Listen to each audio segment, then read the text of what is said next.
There is a time where you can go and worship the Devi at a certain time. 700 plus homestays. Arunachal is such a huge state, and people don't realize that is actually. You'll be like Instagram, people are faking it. We know about the white water rafting in Arunachal. If I were to call you during Zero Music Festival, will we I would get not to be. know? Oh my It is a Lepcha culture, Lepcha region. You should not deprive yourself of that opportunity. Northeast Indian food means only non-veg food. Like Chhattisgarh and Jharkhand are still very, very unexplored. I was thanking my stars that we didn't book it. The homestay host does not open a link and start uploading their own photos properly. What do you think you're offering different so that people should come to you? A lot of them have invested quite a bit of money, mostly remote destinations across Sikkim and Northeast India. They have not gone to the interior parts of Sikkim. That is a very different structure of business. For them to actually get sustainable income through hospitality. Actually promoting these homestays, I don't think that was done. That's where I don't think many local smaller players go ahead and have a booking website. Local Khasi food or the local Arunachali food. The kids are taken care of and they are very happy, relaxing. So are you being funded? If we did get, let's say, 10 CR money, I mean, Manipur is supposed to be beautiful. Destroying the ecosystem of, especially now, Kaziranga. They have to be aware that wildlife sanctuary being a place where you should not be disturbing nature. How would you convince them to skip a 5-star and try a homestay? You've noticed that 7, 8 nights in a hotel, their stomach will go upset. We stayed with a very nice Apatani family. The local rice beer is also there. Serving regional and probably lost dishes there. Enterprising the woman, Northeast. Ladakh, the Chadar trek is very, very famous, but it's a winter trek. It's a difficult trek. There are leeches. There are beautiful homestays in Zongo. What I understand, it is the second best place to do paragliding after Bir. But I think Meghalaya, for example, is very beautiful during the morning. Go to Google and see that how far is this destination from here. Set especially for birding and wildlife enthusiasts. Pay our homage to Kanchenjunga. Hi friends, today we are joined by Mr. Karma Thutop, the founder of Argus Travel Company. He has helped more than 700 homestays and farm stays earn their livelihood. He wants to help the travelers explore the culture, the food, and the lesser known side and landscapes of Northeast India. Let's go on this journey with him. Shweta, thank you for inviting me to your podcast. Very happy to be here. My name is Karma Thutop, and I'm the co-founder of Argus Travels. Right. So we are an experience-led tourism company from startup from Sikkim, Gangtok. So we aggregate homestays, farm stays, unique retreats in mostly remote destinations across Sikkim and Northeast India. And we also do package travel, customized travel tours and packages around them. That's our main business model. And we started our operations in 2017. Before that, I was working in Mumbai, came back to Sikkim, met my partner, my business partner, Pinso.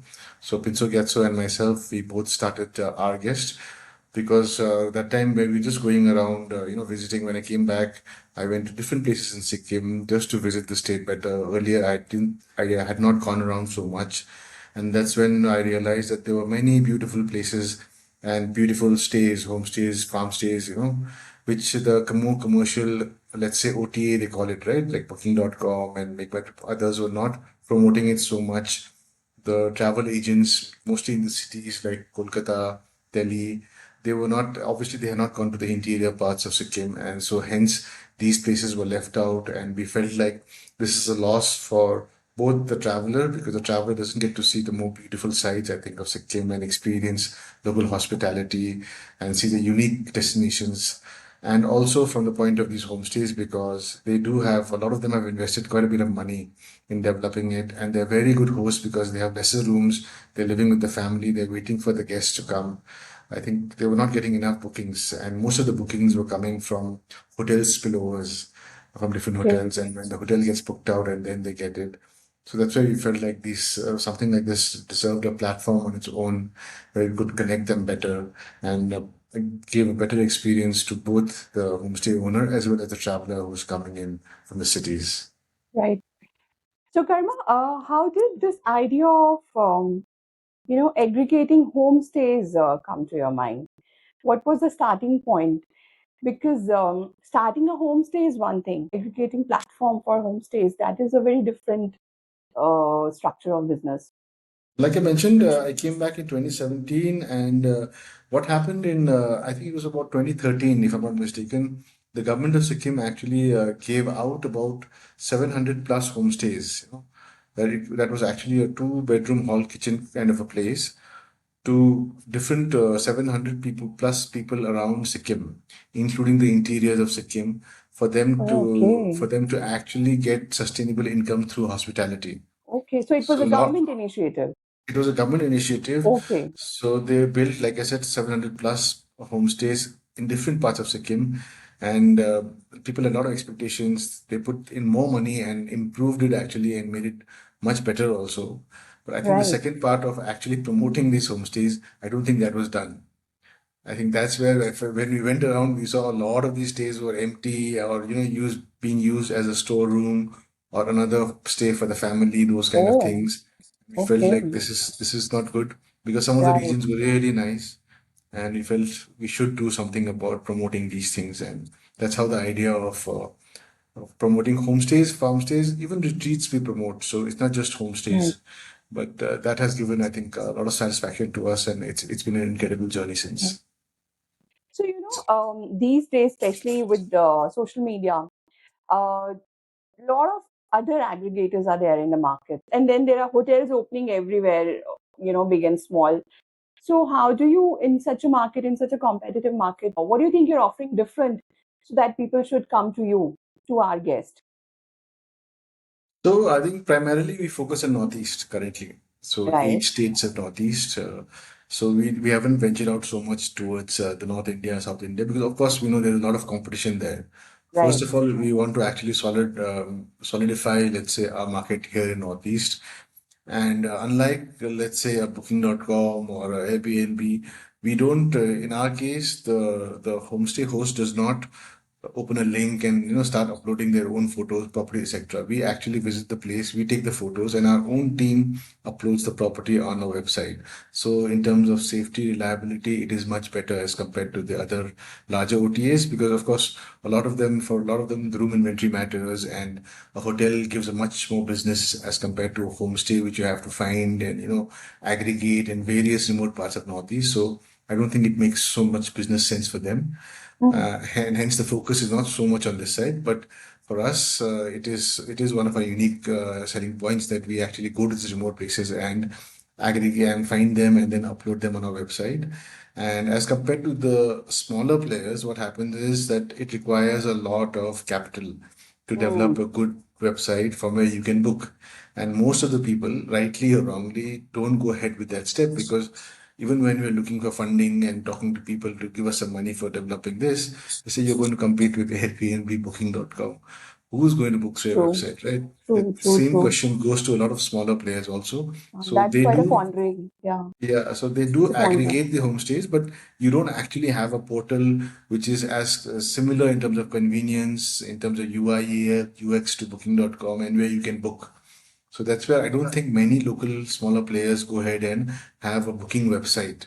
But we have Right. spent a fair amount of capital, taken the risk, and we want to actually give people an almost equal experience in terms of booking experience, like you get similar to Booking.com or a Make My Trip, something like that. Whereas we will be much more reliable and in terms of safety and everything else, we'll be much more secure. Because if you're booking, let's say, a Booking.com property in Delhi or metros, and you don't like the property, you'll just go and find another hotel, right?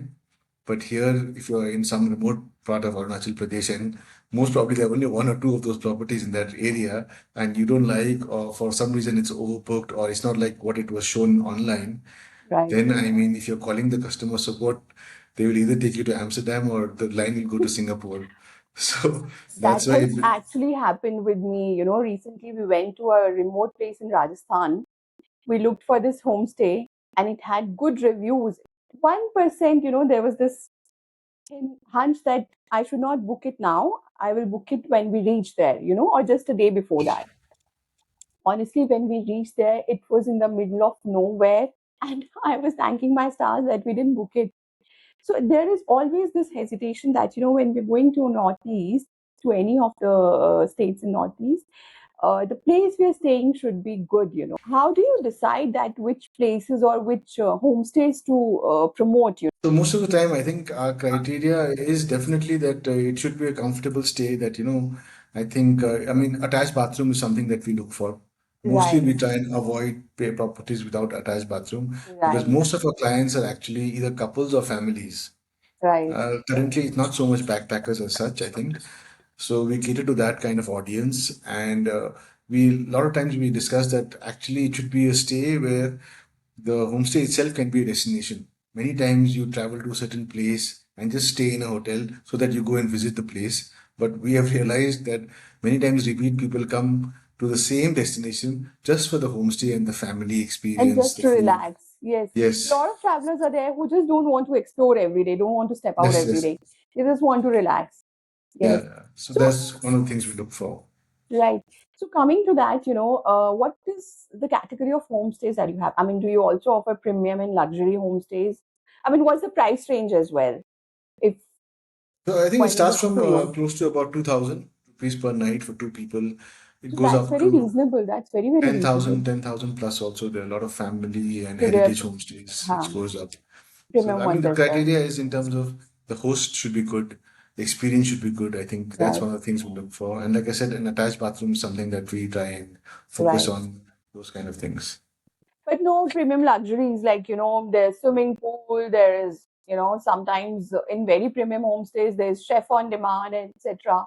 So do you offer those kind of services? Many of our homestays Mhm. does have a swimming pool, but I think Okay. a lot of our travelers actually enjoy the home cooked food much more, I think, than a chef on Right, demand. right, I right, right. think the difference is that you try and have that local Khasi food or the local Arunachali food, well cooked, clean. I think that gives you so much more satisfaction. So we'll come to the food part later because that's a long discussion, and I want to ask you a few questions on food. But before that, I wanted to ask you, these days travelers are also choosing destinations based on the homestays. Yeah. Sometimes the homestay itself is so pretty, so beautiful that they want to stay there. And then, of course, location or the sightseeing comes later. So, is that also your priority as aggregator of homestays? Yes, absolutely. I mean, the idea also was that when people travel, right, I think stay is a very important part of your travel. And having aggregated 700 plus homestays across properties across Northeast, I mean, we have, I think, the best idea in terms of what kind of stay suits whom. Because a lot of time, as a travel company, if I was only running a tours and travel package, I would not be in touch with so many stays, right? I'll use 10, maybe 20 stays in certain places, certain states. And that's the basically wide range of properties that I work with in a certain state. But as an aggregator, I have exposure to so many properties, 100 plus of properties across states, different states. So that's why I have, I mean, we know so many properties suit so many people. Some people, let's say for kids, I think that's one of the best things that we look forward to. Whenever we have a query, when the family travels and they have kids, and we put them up in in a homestay which has kids, you'll be surprised how much they enjoy the experience because the kids play with the other kids and the parents are very relaxed and they're like, wow, my whole problem is sorted. The kids are taken care of and they are Right. very happy, relaxing. So those kind of things, I don't think as a tour package company, sometimes you miss out on. But because we do aggregation of stays, I think that helps us a lot in terms of trying to match the traveler and the homestay. Mhm. Okay, 700 homestays, it's a huge number. How, what it took for you to scale to that number, 700 homestays? How long did it take?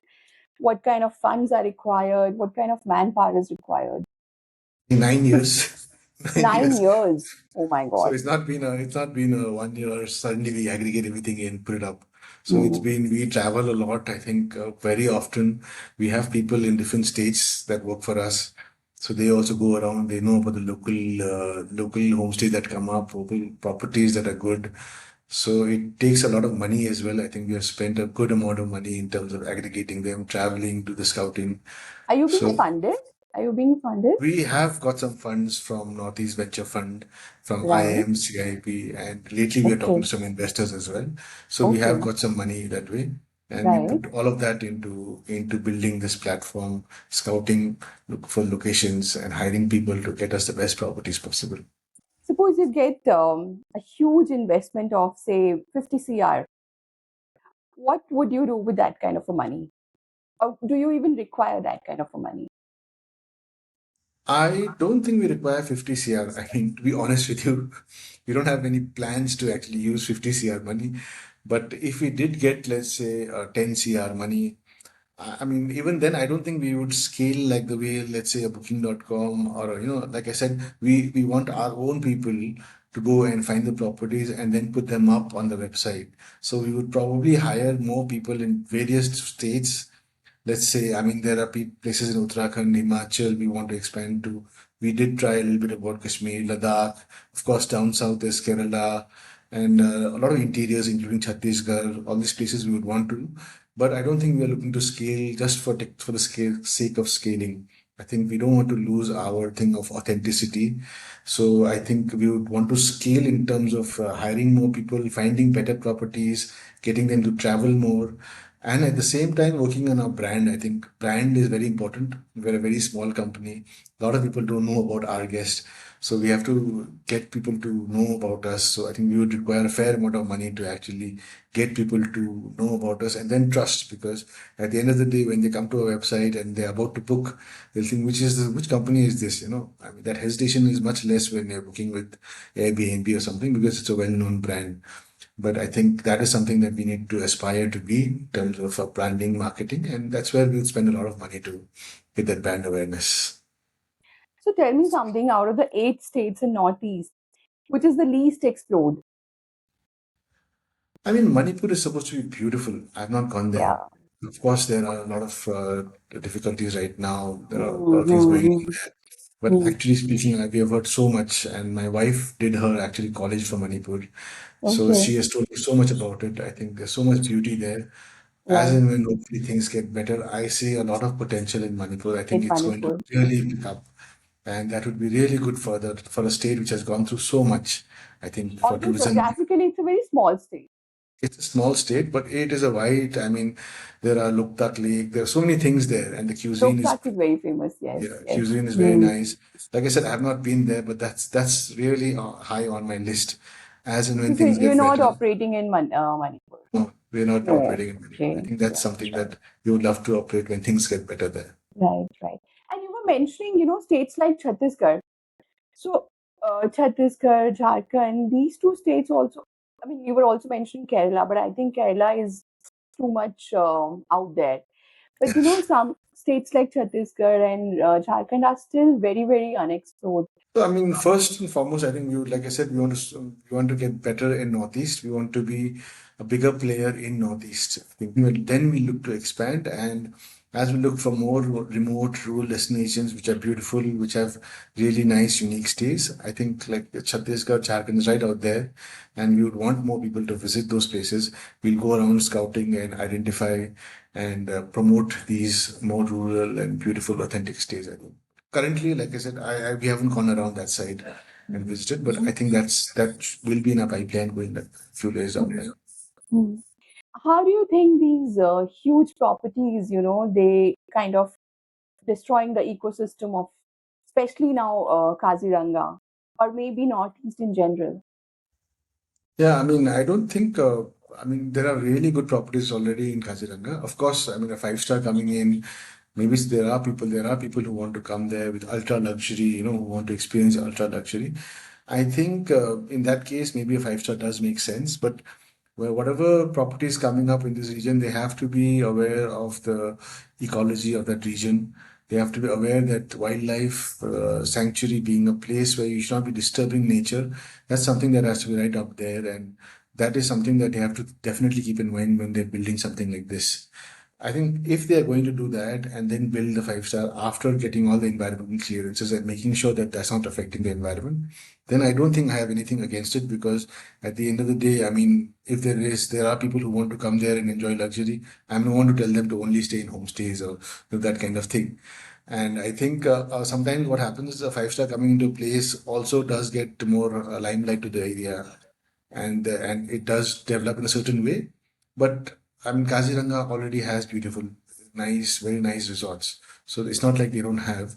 But I think I would suggest that people should actually try the existing properties first and see if there's Right, actually a need to have a five-star there, because there right. are already beautiful properties and you want to be in sync with the ecosystem and the ecology there.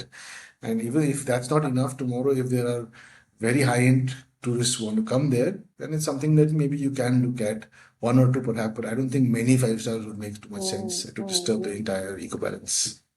So this one is in use for, clearing a lot of green area there. I mean, the government has to be hand in glove with such properties to make such decisions. If somebody asks you, where should we stay? And they have good money to spend, how would you convince them to skip a 5 star and, try a homestay? So we have a lot of, I mean, families, couples, like I said, who travel, and sometimes they do want luxury. I think that's also something that, they look forward to in a holiday. So, for example, when you come to Sikkim, like many times in Gangtok, we say stay in a hotel. I mean, sometimes it's more relaxing for you. You want to get away from everything. You want the comfort of room service. You don't want to always be like authentic and everything. Hmm. So you stay in a hotel in Gangtok. When you go to other parts like North Sikkim or some other place, we will suggest you good homestays. So you get a bit of Okay. both. Try a homestay in 2, 3 nights, stay in a hotel 2 nights. So it gives you the thing of room service, relax, I want to chill. And also when you go there 1 or 2 nights, because sometimes 7, 8 days in a homestay also can be a little difficult Yeah. for many people, that. So you So mean to then, say that it could be a mix of both? yes, Okay, yes, they should can balance experience both. both the worlds. Hmm. Yes, yes. I think it works well. Even if a hotel, for example, if you have a senior citizens traveling with you, Mhm. even if you can pay and you're staying in five-star, you'll notice that 7, 8 nights in a hotel, the stomach will go upset, right? You can't have Hmm. the best of something. But maybe 2 nights, 3 nights in a hotel, 3 nights in a nice homestay, you have home cooked meal. It's a beautiful balance. What you said is correct. It's right because in my experience, a 5 star hotel's food is not always good. But they are not always serving fresh food. A lot of people I've seen, they plan their travel or the itinerary around food, Yes. not sightseeing, not the stay, but the food of a particular region or a place.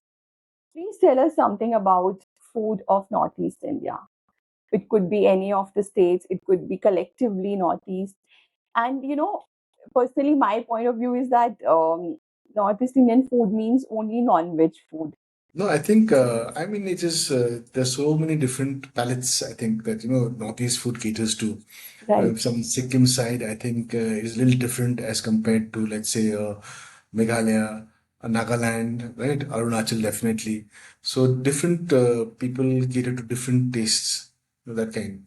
So I don't think you can generalize it, but I think most of the homestays, they use fresh vegetables from the farms.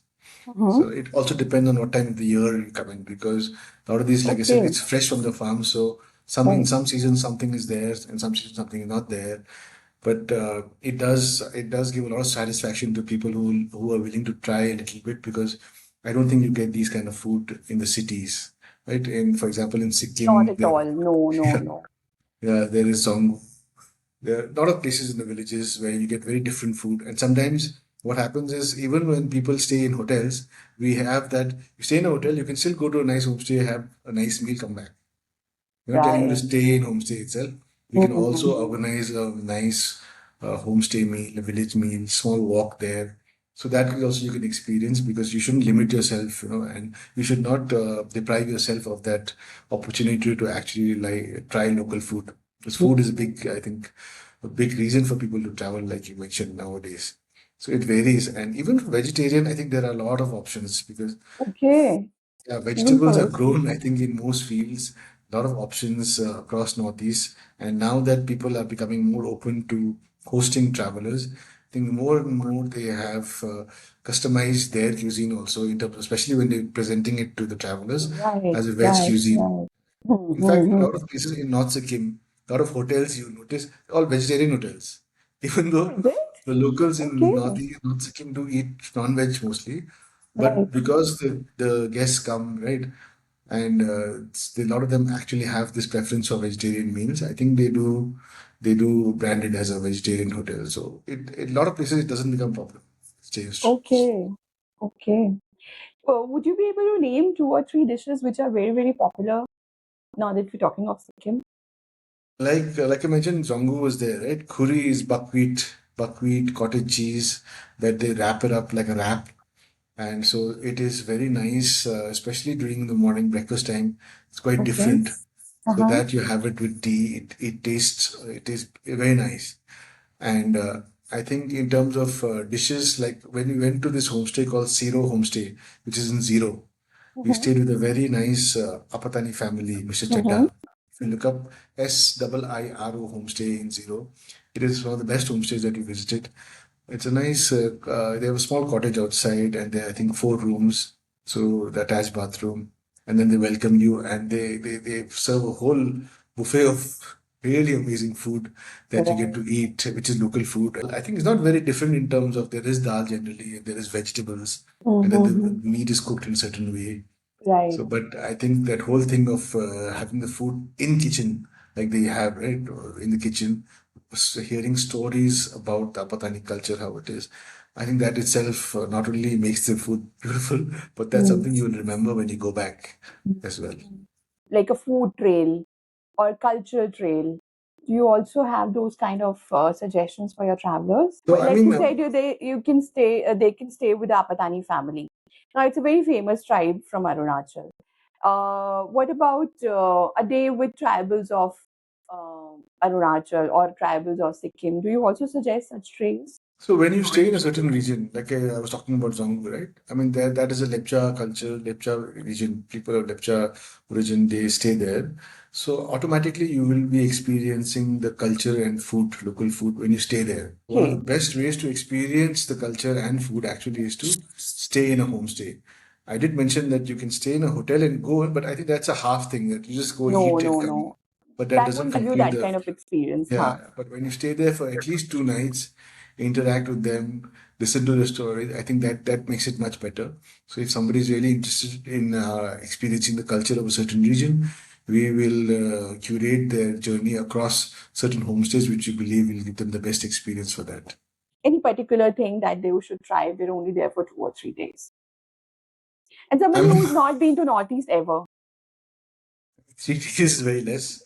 I think one of the So bad three things days about the are very region is less. you need a good thing. I think it's both pro and con that you need a lot of days to travel to the region. That's why it does require an immersive traveler, to actually be traveling to Northeast. But if you just have a few days, I think you can either come and you can stay in Shillong. Guwahati to Shillong is just about 2.5 hours, 3 hours. Guwahati itself has a lot of interesting things to do. There's Kamakya Temple, of course, and there are very nice places in Shillong that you can also stay in, visit, and then go back and try food. I think not only the restaurants. Many times, like I said, Guwahati, we tell them to stay in a hotel, and then we take them to homestays when they go to Shillong, Cherrapunji. That kind of makes it more mix. So that makes it easier also. There are a lot of local restaurants in Guwahati. For example, Paradise Restaurant is there, Michinga is there, where you can try the local cuisine as well. And when you come to Shillong, you try the local Jado food, Jado rice. It is very unique and nice and quite different. Shillong and even Nagaland, I think they have very good pork dishes that you can try. The local rice beer is also there. Those kind of things are very interesting. Recently I read about these, like in Meghalaya, women-led cafes, and they're calling it May Rame. They are serving regional and probably lost dishes there. So I thought that this kind of initiative is very interesting. Actually, in Northeast, I mean, whom we interact with, I think it's the women who actually run the homestays mostly, and I interact mostly Okay, with them. I think they take the reservations, they handle things, and this is interesting. states like Meghalaya, I think it's definitely the women who are very progressive. And you go to Mhm. Mizoram, I think Mizoram is lately there has, especially this year, it's come up quite a bit because the train has reached up to Sairang, which is in Mizoram. So you can take a train from Guwahati to Sairang, which takes you about, I think, 13, 14 hours, something Okay. like that. And you can go there and you realize that most things are actually run by women, including the local shops, including the stays, I mean, I don't know if I should mention it, including the public bathrooms. There are women Oh out my there. God. So everything is mostly done by women, and it is a beautiful, safe place, very nice, and it is such a different experience that you see women everywhere doing very progressive, and I think it's something that's quite different when people come from the cities.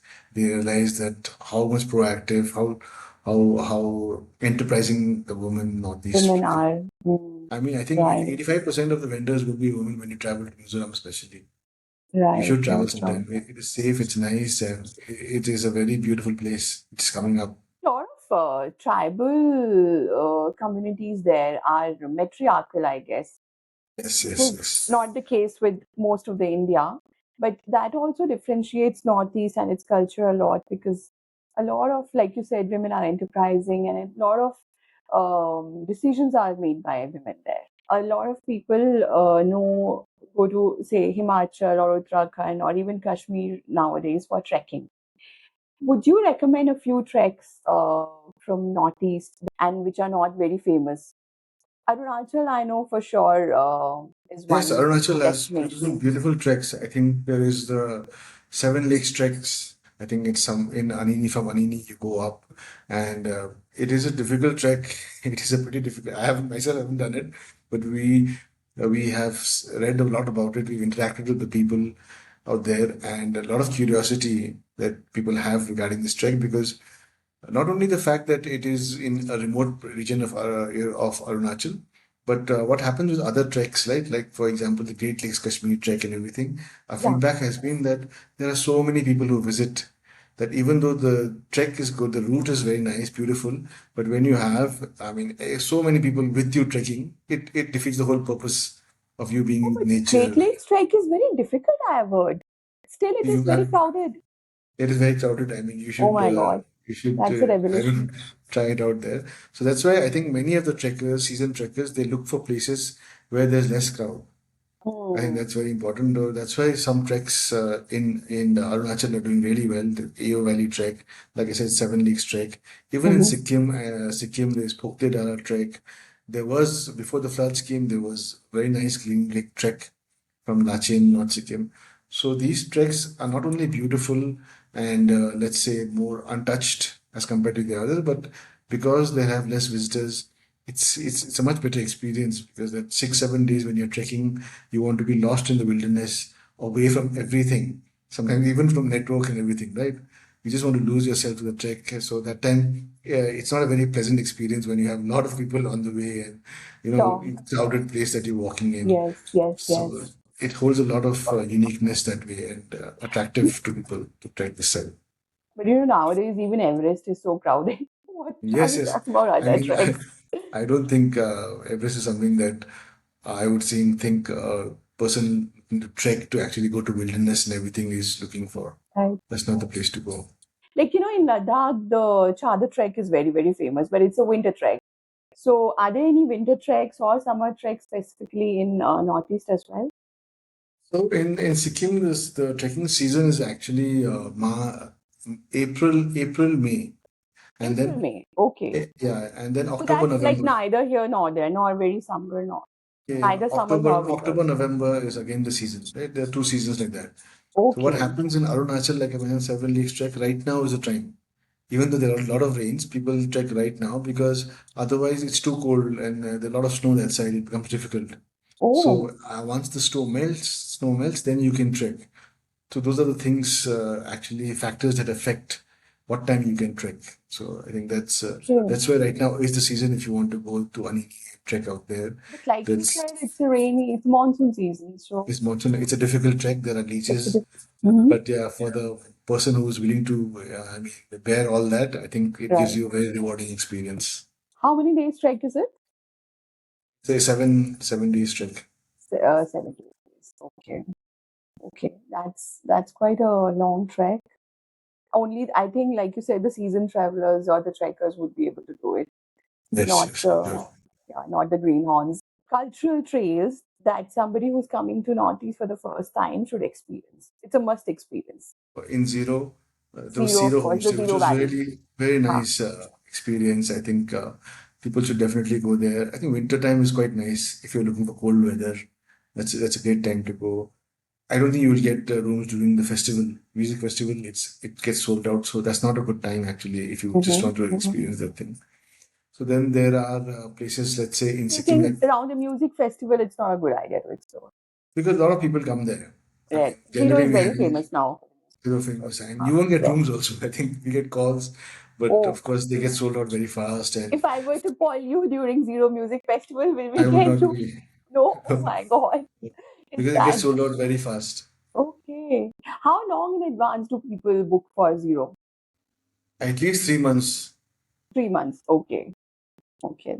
That's a Yeah, lot and in then advance. I was mentioning Zongu, right? I think the beautiful homestays in Zongu, and Okay. I think the beauty of Zongu is they're not hotels. I think there are hardly any hotels there in North Sikkim. Okay. So mostly it's homestays, local people, Lepcha culture, very much in the middle of nature. So there are nice homestays. For example, there's Mayan homestay run by a local person there. So he will give you very good experience, very nice food. Mm-hmm. So that is some place that you should go and visit. I think Mm-hmm. I think even in Meghalaya, for example, there's Kongthong Traveler's Nest. If you heard of Kongthong, that's the place where there's a whistling village. So there you go there and it's comfortable attached bathroom. You stay there and you experience the local culture there. It's very unique. So these three places are quite nice if I were Okay. to recommend Right. you culture. Okay. We know about the white water rafting in Arunachal. What are the other adventure sports which are coming up or famous in Northeast that people can experience? I think in Mizoram you can do paragliding, and I did. Oh, I did is it? paragliding. It was very Okay. nice. It's very safe, and Mm-hmm. I mean one of the beauty is that there were not many people doing it. So I think that makes it very unique. From what I understand, it is the second best place to do paragliding after Bir in Himachal Pradesh. That's what I was told. Oh, okay. So that's something you can definitely do. There is whitewater rafting in Sikkim as well Mm-hmm. that you can experience. So there's whitewater rafting in Sikkim as well. Yes, Mm. yes. And I Okay. think in September, towards the end of September, there is Anini festival. This festival, the Bangwali Yes, festival. yes, yes. So Huh. there's whitewater rafting and a lot of adventure stores happening there, sports happening Okay. there. Mechuka is supposed to be, I mean, there's a lot of development supposed to happen for adventure tourism, but I think the road conditions right now are a little bad. But I think 1 or 2 years down the line, I see a lot of adventure sports coming from that side as well. I mean, the Tawang side road, from Dirang, Bomdilash, that side, it's become much better than earlier. Okay. So Because these Tawang is are very all, popular destinations. yeah, I mean, a lot of effort has gone, I think, from the government also to make roads better. So that is something I think now it's almost like an all year round destination. But other regions, like for example, in Sikkim right now, I mean, the highway is a little disturbed. Even North Okay. Sikkim sometimes gets quite, I mean, a little risky during the monsoon Like time. because of the monsoon. Okay. Yeah. Right. That's like So there in the mountains yeah, even everywhere. Anini Huh. side sometimes because the monsoon it becomes little this thing, but I think after 1 or 2 hours they clear the landslide generally 2 3 hours. Something. I mean they do work and clear the landslide whenever it happens. But best to visit let's say these regions to non during the non-monsoon time. But I think the Meghalaya, for example, is very beautiful during the monsoon. I mean, Cherrapunji, Mawsynram, they are the places where, I mean, it comes alive during the monsoon and you see waterfalls in full flow. So that time, and Meghalaya roads are very beautiful. I mean, it is very good. It doesn't get affected by the rains. I think most of them are quite well laid out. Then hardly, some landslides are there, but mostly it is the very well laid out roads. So it should not affect your plans. So it's very good to travel to Meghalaya during the monsoon time, experience the waterfalls in full flow. Be ready to actually get wet because you will get wet when it rains so much. Such Sometimes an huge umbrella waterfalls. is not enough. Yeah, Wow.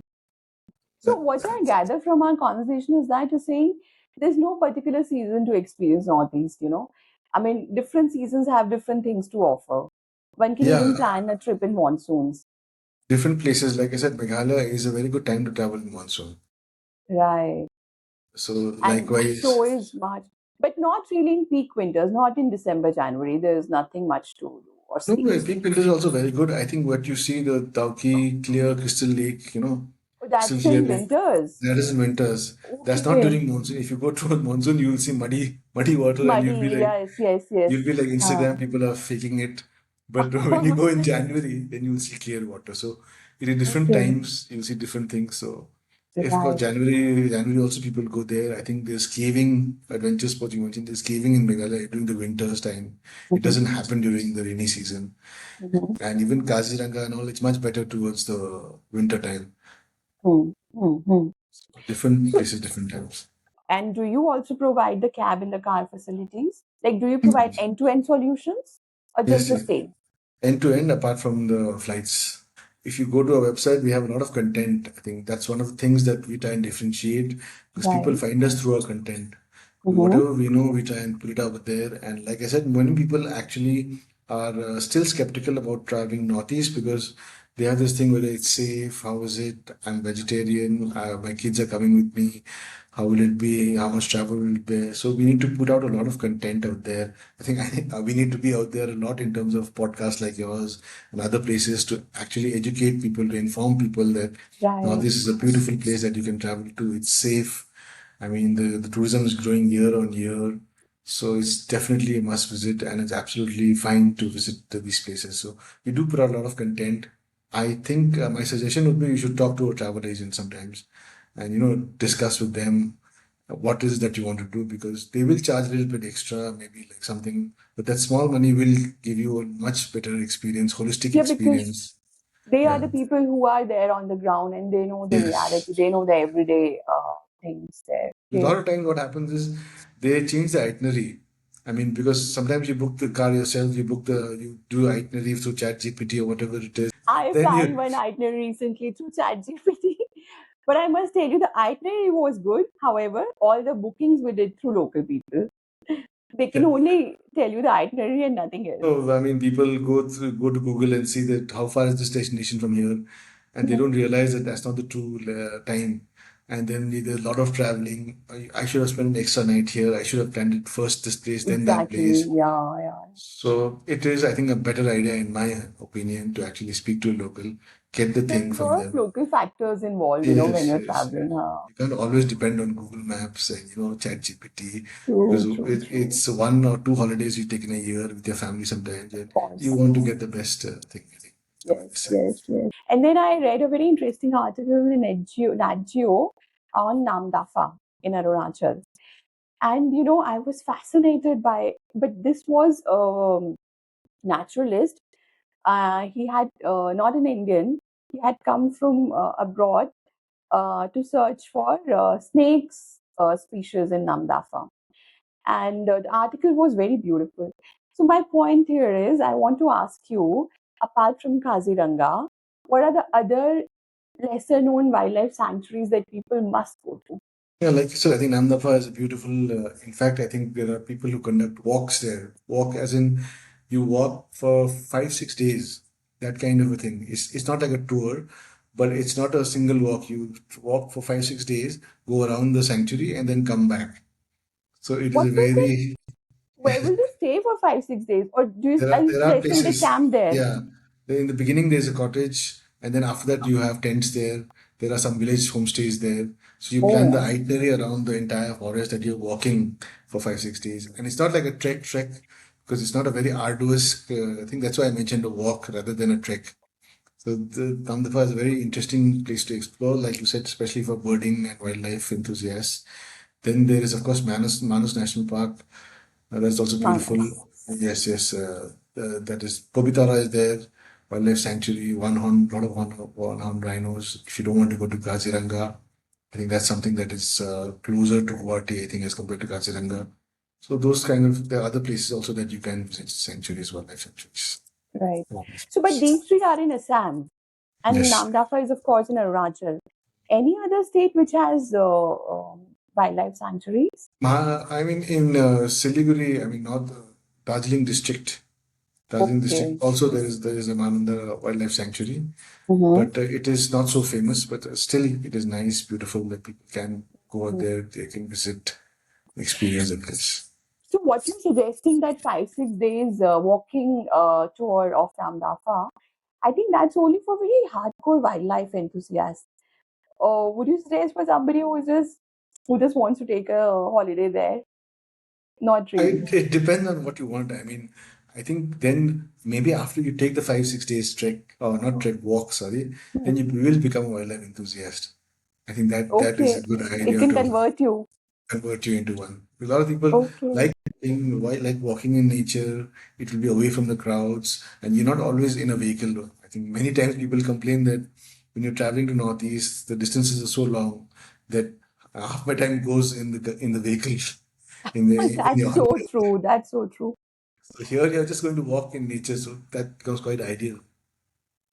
So if I want to explore one state at a time, of course you can't go to many places.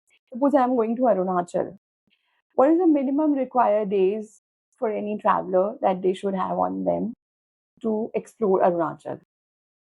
Arunachal is such a huge state, and people don't realize that it's actually very, very big.